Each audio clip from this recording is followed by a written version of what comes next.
अगर आप लंबे समय से पेट की बीमारियों से जूझ रहे हैं तो 1 मिनट के लिए रुककर आपको अपने लीवर के लिए जानकारी प्राप्त करनी चाहिए। नमस्कार दोस्तों, आज का वीडियो आधारित है यकृत यानी कि लीवर। लीवर के साथ गॉल ब्लैडर की बात करनी भी बहुत ज़रूरी है। पित्ता जल और अग्नि से मिलके बना है, इसलिए अगर आप ज़रा सा भी पित्तवर्धक आहार खाएंगे आप ऐसी बीमारियों से जल्दी ग्रस्त हो सकते हैं जो आपके लीवर पर प्रभाव करें। चरक संहिता जो कि आयुर्वेदा का एक ग्रंथ है, उसके अनुसार आपको अपनी प्रकृति के अनुसार ही खाना चाहिए। और अगर आप पित्तज प्रकृति हैं और पेट की बीमारियों से जूझ रहे हैं तो आपके लिए अनिवार्य है कि आप अपनी प्रकृति का विशेषता ध्यान रखें।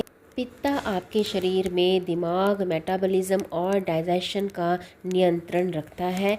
आपको इसके बारे में ज़रूर जागरूक रहना चाहिए, क्योंकि आयुर्वेदा के अनुसार गॉल ब्लैडर को पित्ताशय माना जाता है, यानी कि पित्त की सीट यानी कि अग्नि का स्थान। साथियों, अगर आप पित्तज प्रकृति के हैं तो आपके लिए यह वीडियो बहुत अनिवार्य है, क्योंकि पित्तज प्रकृति होने के कारण आप बहुत जल्दी अपने पित्त को गड़बड़ कर सकते हैं, अपने पित्त को इम्बैलेंस कर सकते हैं।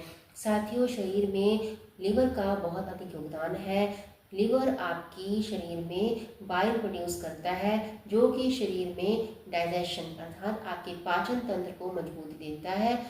हम हमेशा कोशिश करते हैं कि अपने मनपसंद का खाना खाएं, परंतु साथियों, अपने मनपसंद का खाना हमारी सेहत के लिए भी अच्छा हो यह ज़रूरी नहीं है। साथियों, अगर आपके भोजन में सभी विटामिन और मिनरल्स हैं भी, फिर भी अगर आपका लीवर उनको ठीक से पचाने में मदद नहीं कर रहा तो आप बहुत जल्दी माल न्यूट्रिशन के शिकार हो सकते हैं। तरह तरह की बीमारियां आपके शरीर में हो सकती हैं। अगर आपके पित्त में इम्बैलेंस हो गया है तो पचाने का मेन कारक होने के कारण आपको आसानी से पेट संबंधी बीमारियां हो सकती हैं। साथियों, अगर आपका लीवर ठीक नहीं है तो आपका पाचन तंत्र ठीक नहीं रहेगा। पित्त बढ़ने के कारण आपके शरीर में त्वचा संबंधी रोग होने का भी ज़्यादा भय बना रहता है। आपको अपने शरीर में खारिश महसूस हो सकती है, आपकी त्वचा पीली हो सकती है, आपकी आंखों में पीलापन हो सकता है। साथियों, अगर आपने अपने लीवर पे अधिक विचार ना किया तो आगे चलकर आप हेपेटाइटिस, जॉन्डिस और इवन सिरोसिस ऑफ लीवर को भी दावत दे सकते हैं। इसीलिए दोस्तों, आज की वीडियो आपके लिए बहुत महत्वपूर्ण है। सबसे पहले तो साथियों, अगर आप पित्तज प्रकृति के हैं और अगर आप पित्तज प्रकृति के भी नहीं हैं तो भी आपको ऐसी चीज़ों से बचना चाहिए जो आपके शरीर में पित्त का इम्बैलेंस कर सकते हैं। आपको साथियों पित्त बढ़ाने वाली चीज़ों से सावधान रहना चाहिए। उसके लिए आप हमारी पुरानी वीडियोस देख सकते हैं।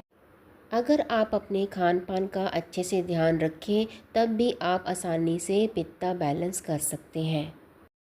साथ ही आपको बहुत अधिक मिर्च मसालों के सेवन करने से, फ्राइड चीज़ों के सेवन करने से, आम जैसे फलों का सेवन करने से बचना चाहिए। साथियों, जो कि आपका लीवर है यह आपकी रोज़मर्रा की ज़िंदगी, आपकी रोज़मर्रा की जीवन शैली पर आधारित है। आजकल साथियों, ना चाहते हुए भी हमारी जीवन शैली ऐसी हो गई है कि हमें काफ़ी देर बैठना पड़ता है और हम अपने खान पान का ठीक से ध्यान नहीं रख पाते।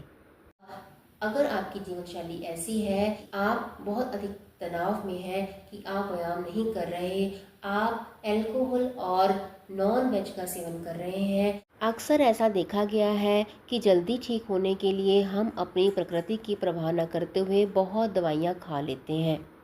आपके जीवन में कुछ ऐसी परिस्थितियाँ आई हैं कि आपको बहुत अधिक दवाइयों का सेवन करना पड़ा हो, उन दवाइयों का अधिक सेवन होने के कारण भी आपके शरीर में पित्त का इम्बैलेंस हो सकता है। क्योंकि साथियों, आपका लीवर इतने सारे टॉक्सिन्स को जो कि इतनी दवाइयाँ खाने से उत्पन्न हुए हैं उनको बाहर निकालने में इतना सक्षम नहीं रह पाता। साथियों, अगर आपका पित्त इम्बैलेंस है, आप अपने शरीर में गर्मी का अनुभव करेंगे, आपकी त्वचा पीली पड़ सकती है, आपकी आंखें पीली पड़ सकती हैं। इसी के साथ साथियों ये भी संभावना है कि आपका थायराइड का भी इम्बैलेंस हो सकता है, क्योंकि साथियों हर तरह का प्रोटीन का डाइजेशन आपके लीवर में ही होता है। लीवर को आपको बहुत ही संजीदगी से लेने की ज़रूरत है। इसी के साथ आपका मेटाबॉलिज्म भी डिस्टर्ब हो सकता है, आप में खून की कमी भी हो सकती है। साथियों, अगर आपको ऐसे लक्षण मिलते हैं तो आप अपना लीवर फंक्शन टेस्ट करवा सकते हैं और देख सकते हैं कि आपके शरीर में लीवर ठीक से काम कर रहा है या नहीं।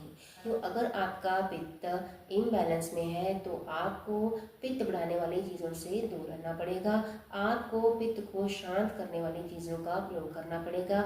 आपके लिए करेला बहुत अच्छा है, जामुन आपके लिए अच्छा है। तो आपको रिफाइंड ऑयल से बच के रहना है, आपको अत्यधिक मात्रा में चीनी और नमक का सेवन करने से परहेज करना है। तो जहाँ तक कि खान पान की बात है, आपके लिए गाजर का जूस, चुकंदर का जूस और गन्ने का रस बहुत अच्छा है, आप इसका प्रयोग कर सकते हैं। ब्रोकली और एवोकाडो आपके लिए अच्छी है। ये सब चीज़ें साथियों आपके लीवर को डिटॉक्सिफाई करने में मदद करेंगी। हालांकि साथियों, लीवर को डिटॉक्सिफाई करने का सबसे अच्छा तरीका यही है कि आप कम खाना खाएं, आप अपने लीवर को रेस्ट दीजिए।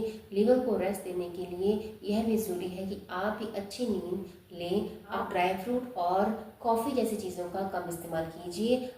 जहाँ तक कि आयुर्वेदिक औषधियों की बात है, आपके लिए त्रिफला का सेवन, कटुकी का सेवन और भूमि आंवले का सेवन बहुत अच्छा है। प्रोसेस्ड फूड्स की तरफ ना जाकर अगर हम ज़्यादा से ज़्यादा प्रकृति के साथ जुड़े तो वह हमारे लिए बहुत अच्छा रहेगा। बकरी का दूध भी आपके लिए अच्छा है।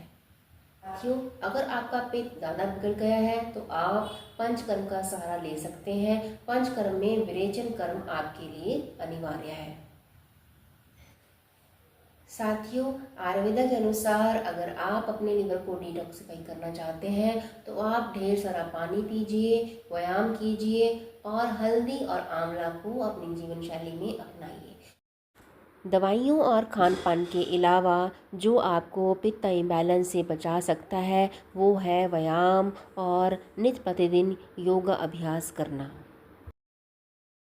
जहाँ तक कि साथियों व्यायाम की बात है, आपके लिए पश्चिमोत्तानासन, मत्स्य आसन और पवन मुक्त आसन अच्छे हैं। साथियों, आजकल लिवर डिसीज़ एक लाइफस्टाइल डिसीज़ बन चुकी है। अगर आप अच्छी तरह से व्यायाम कर रहे हैं, अपने पित्त का ध्यान रख रहे हैं और आप ऐसी जीवन शैली से बच रहे हैं जो आपको तनाव दे, तो आप अपने लिवर को अच्छी हालत में रख सकते हैं। साथियों, ये थी जानकारी लीवर के बारे में। मिलते हैं नेक्स्ट वीडियो में। धन्यवाद।